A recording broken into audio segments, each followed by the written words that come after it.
morning. Boboto ba kayo? So boboto tayo. First time natin dadalhin yung EV natin sa botohan eh. O ngayon, konting effort lang. Lumabas tayo, bumoto tayo. Para meron naman tayong contribution, di ba? So anyway, tuloy-tuloy ang testing.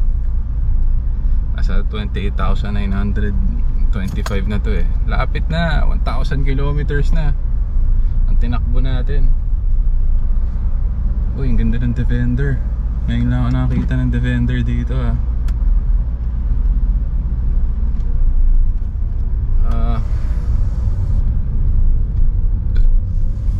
May nagtatanong eh, POV daw. Hindi ko naman alam kung paano gawin yun.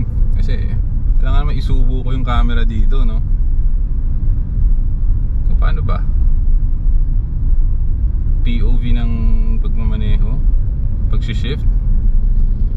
Teka, buka natin. Ayan.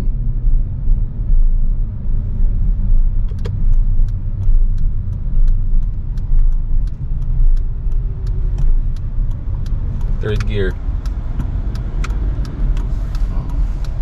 Galing tayo sa mabagal. Medyo may kasalubong tayong So galing tayo sa full stop, third gear. Para makita nyo. Ayan, full stop, third gear. Ayan.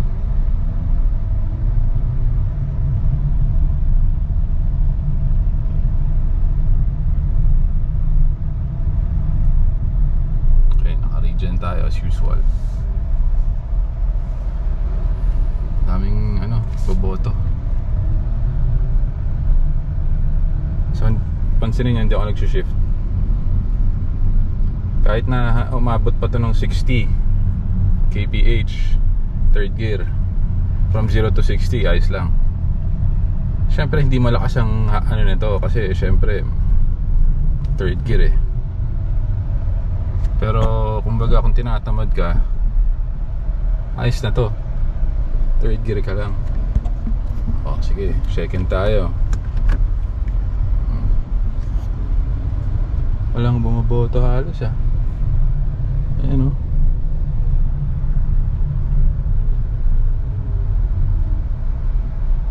Comelec, do not delay. Wow, naka-jeep.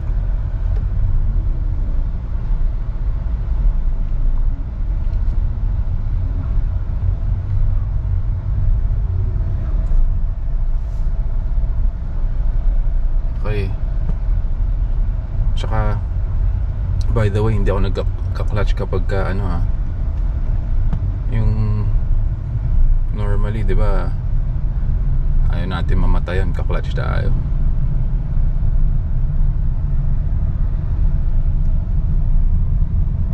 Yan. So tatabi tayo dito.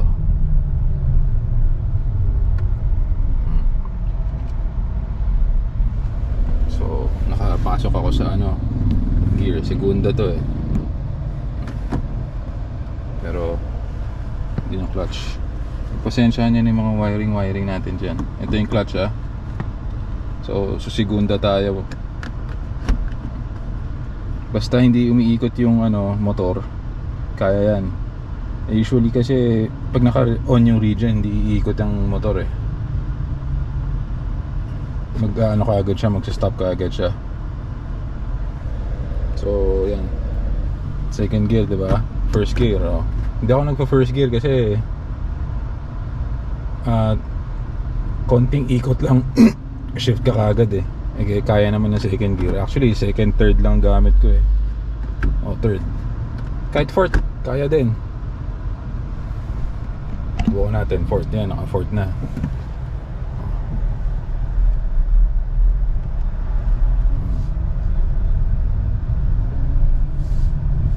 Fourth gear yan.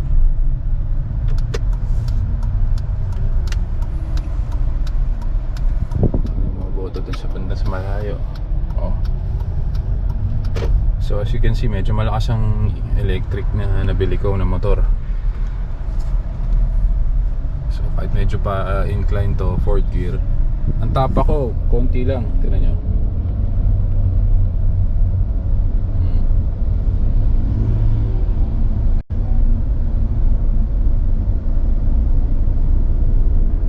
Magka-clutch lang ako kapag mag-shift ako habang umaandar. Yan, clutch ako. So ngayon, yung Regen, iba-ibang feeling bawat gear. Kasi syempre, iba yung torque bawat gear, di ba? Kaya ka nga nag-gear kasi gusto mo ibahin yung torque eh.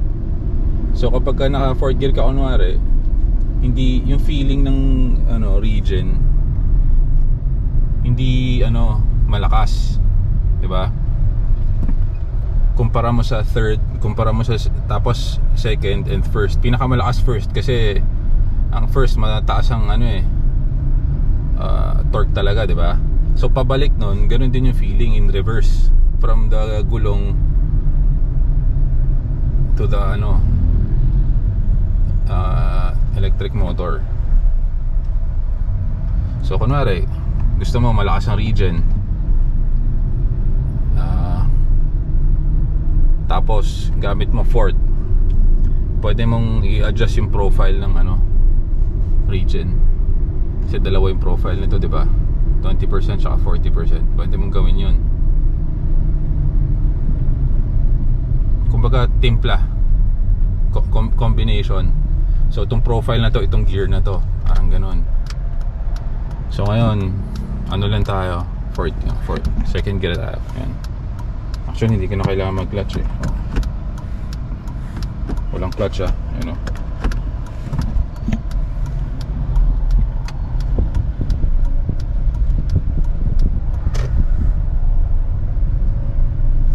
Tuloy. Yung gauge ko pala ito. Tinatamad ako, gusto ko sana ilagay dito. Hindi ko pa alam kung saan ilalagay eh. Pero nasa 46% natitira. Bawat square niyan 4%. So tapos ang trip ko nasa 99 kilometers. So naka-on yung aircon. So on off ko lang yung aircon. Nag-shift ako. Nag-clutch ako nun.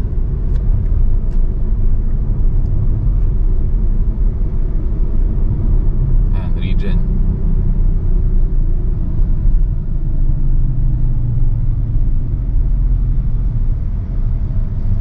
Hindi pa ako nagpe-preno, wala Ayan, ngayon preno. Humps eh. So 3rd gear Regen yun. 3rd gear lang ako. Sobrang bagal. Ayan, 3rd gear. May humahabol sa atin sa likod Pero hindi natin papatulan yan. Regen ulit.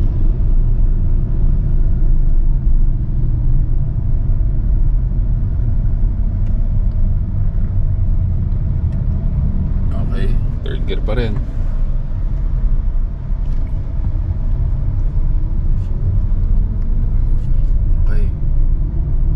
Ulit. Bitin. Preno. Oopsie.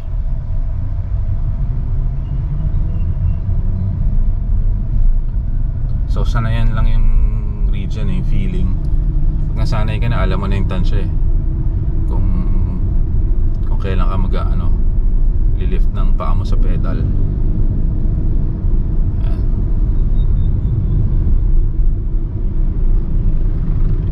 Regen. Okay. Preno. Okay. So ito tingnan nyo, wala akong clutch. Hindi ako tumatapak sa clutch. So ito, mag-Regen ulit tayo. Tanggal pa sa lift pedal, walang clutch, preno, mabagal-bagal tayo. So tinuloy ko lang yung ano, medyo jerky yung feeling na ganon kapag medyo binigla mo. Okay, handa natin aircon. Ngayon tanggal pa sa ano, gas, region tayo, mabagal tayo. Ayan. Okay, hindi ako pepreno, kaya. Oh, hindi ako pumreno, tapak lang ulit sa gas, dahan-dahan, smooth. Oh. Okay, parang sanayan lang. Tawid sila, boto yata sila. Ang dami mong boto. Balik na lang siguro ako mamayang hapon, kasi sa experience ko dito sa amin, alas 3 ano eh, maluwag eh. Tsaka hapon talaga ako maboto.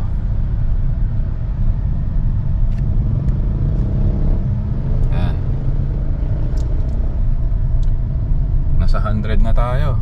Tapos ang ano, sorry medyo ano eh, 45, 46 pa rin. So ayun, ang hanggang 25% lang ako dito eh, kasi may mga battery na parang ang baba ng charge eh. So tinitingnan ko pa kung may issue talaga yung battery o hindi lang talaga nababalance eh. Kasi hindi ko nga binalance, yun ang pagkakamali ko eh. So yun.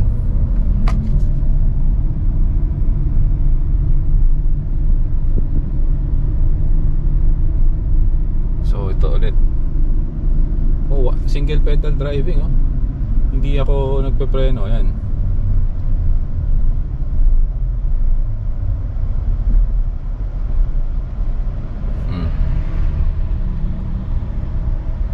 Ang preno yan.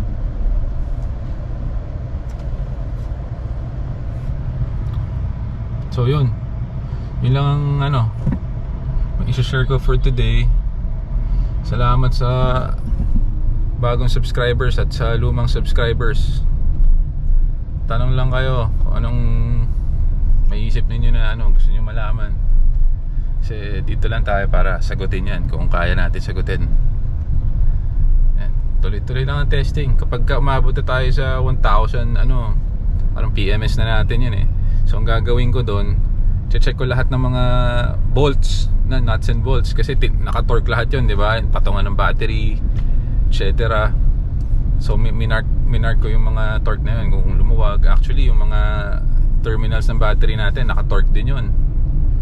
So dapat pag tiningnan natin yun after 1,000 ano kilometers, eh hindi siya lumuwag, di ba? Para masabi natin na yun, successful ang ano natin.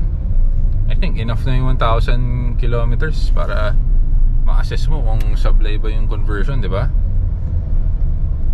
Tapos yung longevity niya, it remains to be seen. Pero yung kumbaga yung mga nuts and bolts, ganyan, etc. 1,000 kilometers enough na yun para masabi mo na, uy, okay yung mga ginawa ko, di ba? Unless may standard talaga, parang wala naman ako nakikita standard eh. Pero let me know kung sino may alam. Okay, takits tayo next ano video ulit.